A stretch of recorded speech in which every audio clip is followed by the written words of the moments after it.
ka manta da affiliate marketing, drop services, drop shipping, article writing, web development, web design, Amazon KDF da dai sauransu. Ga wata hanya mai sauƙi da za ka samu kuɗi online wanda a kowace safiya ana neman waɗanda suka ƙware a wannan ɓangaren domin a ɗauke su a ba su aiki a biya su maƙudan kuɗi online.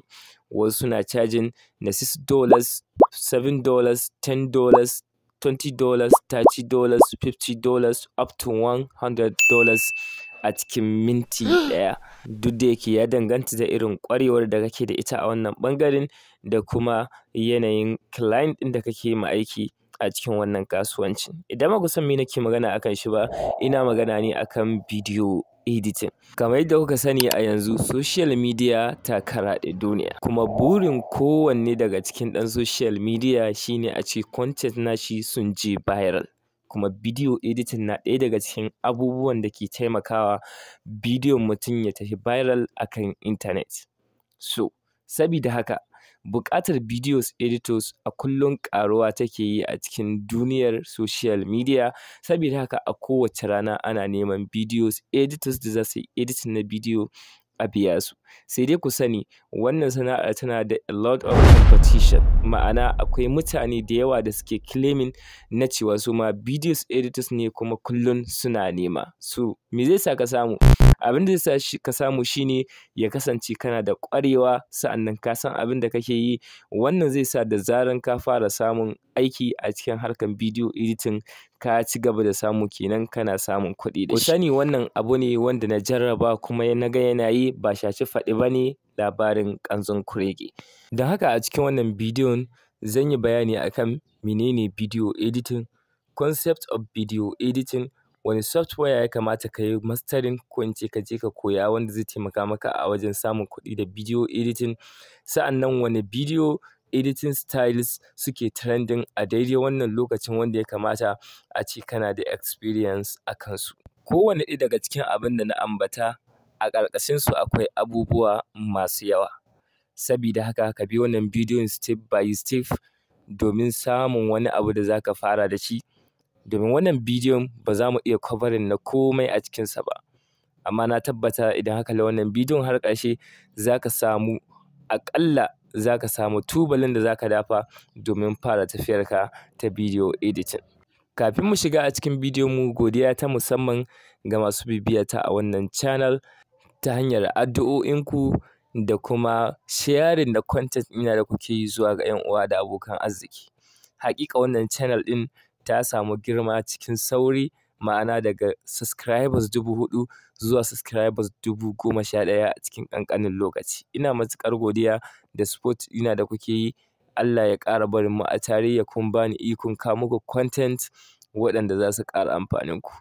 Domin haka idan baka subscribing ba, ka subscribing a wannan channel, sannan ka danna wannan bidiyon alamar like, kada ka manta da yin share zuwa ga 'yan uwa da abokan arziki. Ba tare da ɓata lokaci ba, mu je a cikin bidiyon.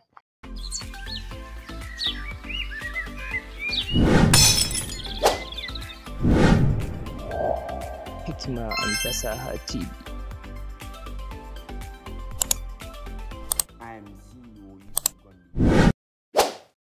Video editing hanya ce ta haɗa video files kamar video clips, hotuna, stickers ta hanya mai ƙayatarwa zuwa bidiyo cikakke guda ɗaya wanda zai idar da saƙon da kake so ka isar zuwa ga mutane a cikin hanya mai ƙayatarwa mai kuma jawo hankalin mai kallo. To wannan hanyar ta haɗa video clips, cire abin da ba a so a cikin bidiyon, saka kowanne guntun clip na bidiyo a inda ya dace.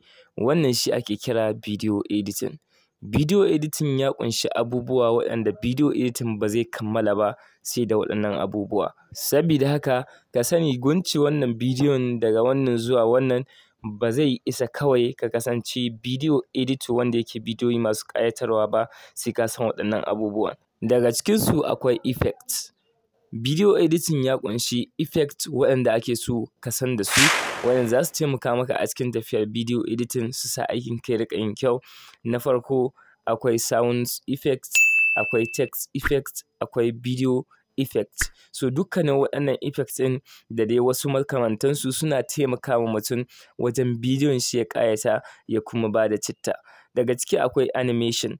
Animation ya ƙunshi kamar keyframe animation, text animation, video animation da dai sauransu. Duka waɗannan abubuwa ne da kamin ka kasance video editor ya kasance ka san su.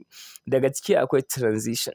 Transition hanya ce babba wadda dukkanin masu ɗaukan masu neman video editors dole ne ka san transition. Transition yana faruwa ne tsakanin clip da clip.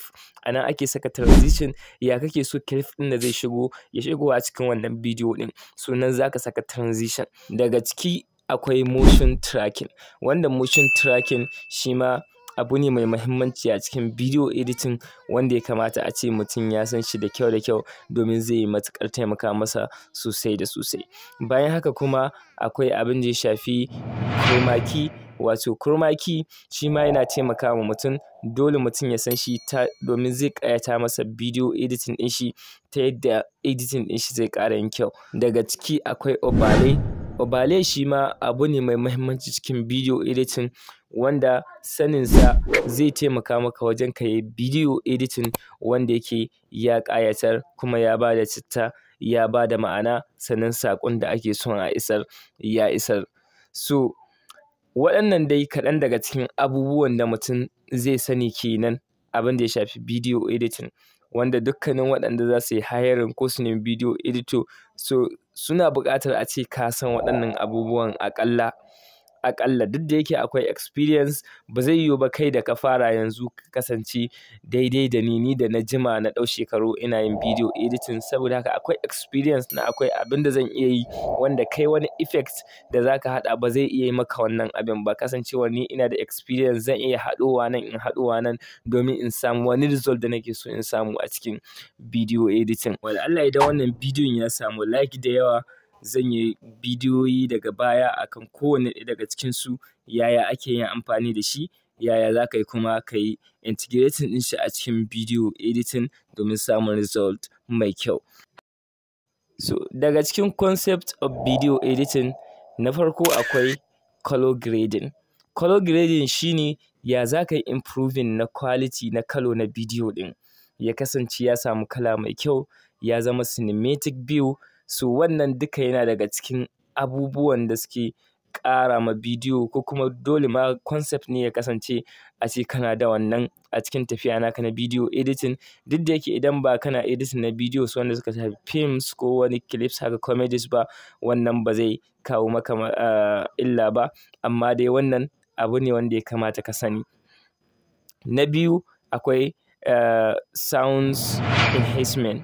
Ma'ana shine audio enhancement kenan. Ya kasance kana iya improving na quality na audio.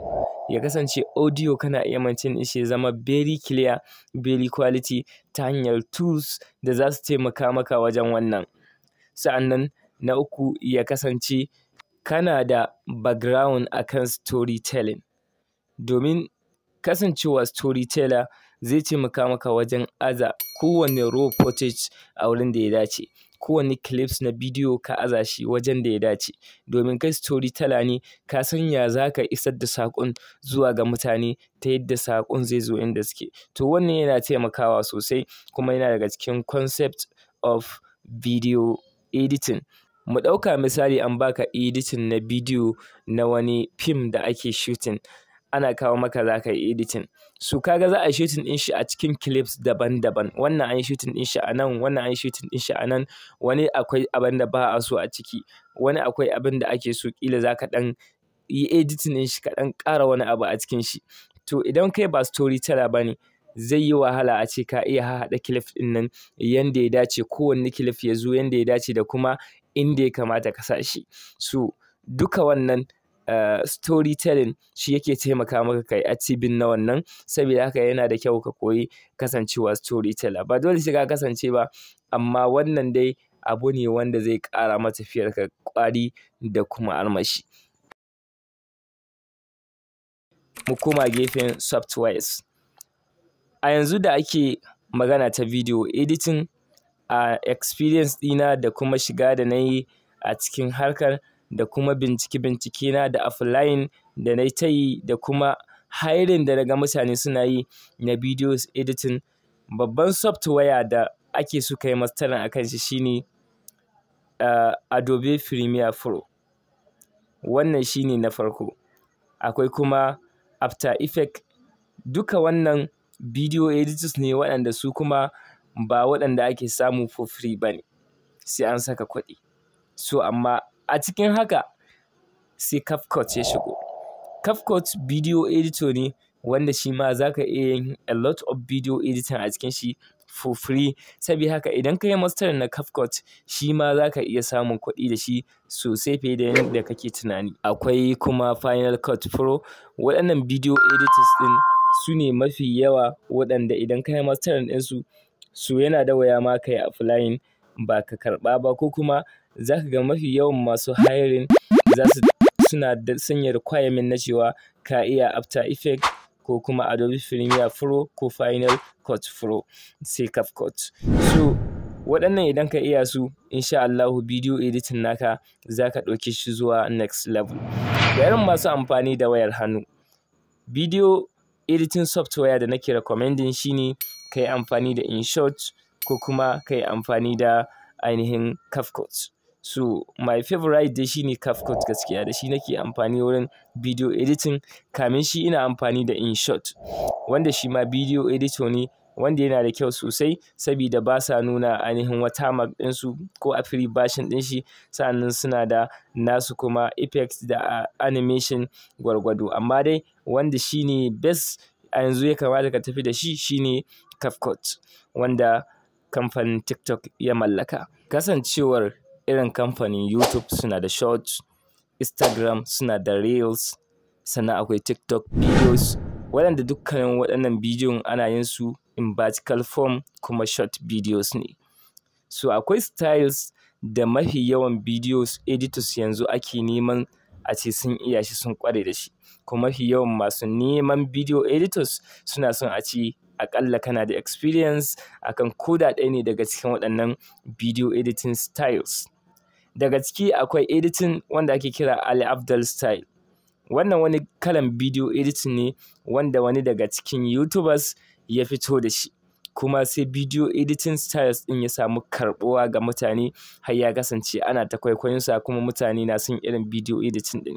Saboda video editing ɗin yana jawo hankalin mai kallo kuma yana ƙayatar da shi, yana sa mutane suna zuwa ga bidiyoyinka suna ci gaba da kallo. Daga ciki akwai Alex Hamozoni, akwai Imam Gazi da dai sauran video editing style. Wannan aƙalla guda uku kenan waɗannan most popular ne ya kamata a ce ka iya su, wanda su ma step by step insha Allahu za mu ga yaya ake yin video editing irin wannan.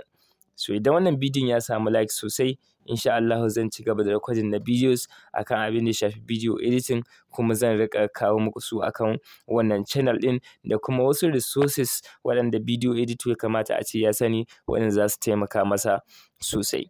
So sai abin da ya shafi samun kuɗi da video editing. Akwai hanyoyi da yawa da aka samu kuɗi da video editing kama daga ƙasashen waje har nan gida Najeriya. So kowane daga cikin su na yi applying, aƙalla na samu interview da kamfani guda 2 akan abin da ya shafi video editing. Yanzu haka guda interview nawa yana under review na sakamako na interview ɗin bayan an kammala. Kamar da na faɗa muku akwai competition da yawa. Mutane da yawa suna shiga cikin video editing. Saboda haka idan baka iya aikin ka ba za ka jima baka samu wannan video editing aikin ba, amma idan ka ƙware to insha Allahu za ka fara samun kuɗi da shi.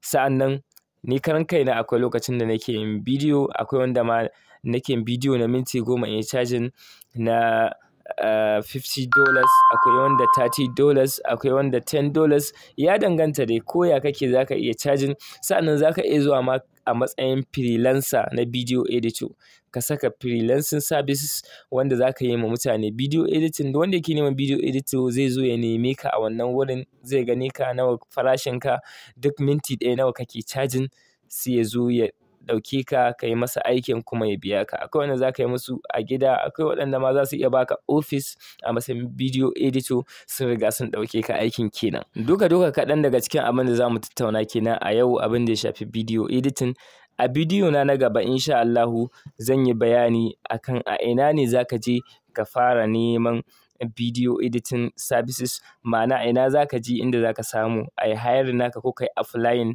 a matsayin video editor. Sa'annan ta ina ne za ka shiga ka buɗe account a matsayin freelancer ka aza video editing a matsayin service ɗin da kake promoting. Sa'annan yaya za ka yi ma har ka samu ka riƙa samun kwastomomi ta hanyar video editing, duka zan nuna mana a bidiyon mu na gaba insha Allahu. Amma ku sani wannan bidiyon ba zan yi shi ba sai ina ga wannan bidiyo ɗin ya samu likes da yawa sosai. Sa'annan idan kuna son a yi muku bidiyo akan wani abu da kuke so a muku bidiyo akan shi, za ku iya sanar da ni ta comment, ni kuma insha Allahu zan yi ƙoƙarin yi. A koda yaushe ina duba comment ɗinku kuma ina godiya da irin yadda kuke bibiyan channel ɗina.